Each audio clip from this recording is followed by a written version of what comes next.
আল্লামা মামুনুল হক সাহেবের মতো এত বড় একজন আলেম এবং শাইখুল হাদিস, তিনি কিভাবে তাদের সাথে একসাথে নির্বাচন করেছেন? যখন এই এক বাক্স নীতি শুরু হয় তখন আমি এটার পক্ষে ছিলাম, যতক্ষণ এর সাথে জামাত সম্পৃক্ত হয়নি। মানে জামাত সম্পৃক্ত হওয়ার আগ পর্যন্ত কিন্তু এই এক বাক্স নীতিটা চলমান ছিল। এটা কিন্তু এই এক বাক্স নীতি কিন্তু জামাতে না, এটা জামাত চুরি করছে। কিন্তু এটা প্রথম উদ্যোক্তা ছিল কওমি ওলামায়ে কেরাম, বিশেষ করে চরমনার পীর সাহেব এবং আমাদের মামুনুল হক সাহেব, তাদের একটা বের জমিয়ত সহ একটা বের ছিল তখন, যারা এক বাক্স নীতি আবিষ্কার করেছিলেন। কিন্তু এখানে পরবর্তীতে এই যে গুপ্তভাবে ঢুকছেন, এই এক বাক্স নীতির বিষয়টাকে পুরো চুরি করে নিয়েছেন। নেওয়ার পরে এখান থেকে চরমনার পীর সাহেবদেরকে কিভাবে আলাদা করে দেওয়া হলো, যদিও তারা বলে যে চরমনার পীর সাহেব আলাদা হয়ে গেছে, আসলে আলাদা হয়নি।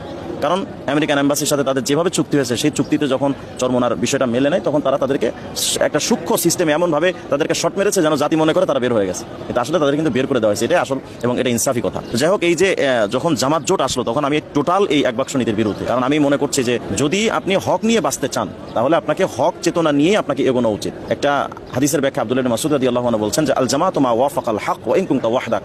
ইসলামী জামাত সেটাকে বলা হয় যেটা হকের অনুকূলে হয়, যদিও এক্ষেত্রে তুমি একা হও। তার মানে আপনি যদি একা হন এবং আপনি হকের উপরে, বাকি দুনিয়ার সব বাতিল, যদি আপনি এই একা ব্যক্তি যদি হকের উপরে থাকেন, তো আপনি সেই ঐক্যবদ্ধ জামাত।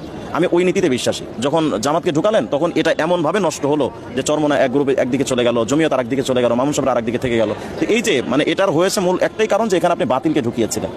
এখন বিষয়টা হলো যে এখানে মামুনুল হক সাহেব ঢুকেছেন এবং এ ব্যাপারে আসলে আমি এই ব্যাপারে কোনো মন্তব্য করতে চাই না, যেহেতু তিনি আমার উস্তাদ। বাকি আমি এতটুকু মনে করি যে বাংলাদেশে আমার উস্তাদ মামুনুল হক সাহেব হুজুর একদিকে চলছেন, আর পুরো বাংলাদেশের অসংখ্য ওলামায়ে কেরাম মুরব্বীরা আরেকদিকে চলছেন। আমি আমাদের মুরব্বীদের তাকলিদ করছি, আমি তো একই ক্ষেত্রে দুইজনকে তাকলিদ করতে পারি না।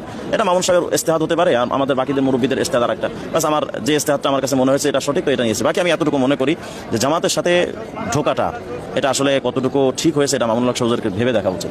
জামাত জোটে গিয়ে মামুনুল হক সাহেবের কিন্তু কোনো উপকার হয়নি, বরং মামুনুল হক সাহেবকে ব্যবহার করে সারা বাংলাদেশে জামাত ইসলাম তাদেরকে ব্যবহার করেছে আমার মনে হয়। এমনকি তার নির্বাচনী যে আসনটা, আপনি তো জানেন যে ইঞ্জিনিয়ারিং করে এখন অনেক আসন উলটপালট হয়েছে, যেটা ডাক্তার শফিক সাহেবের আসনটাও কিন্তু ইঞ্জিনিয়ারিং মাধ্যমে তাকে জিতানো হয়েছে, এটা আপনি যতটুকু জানেন।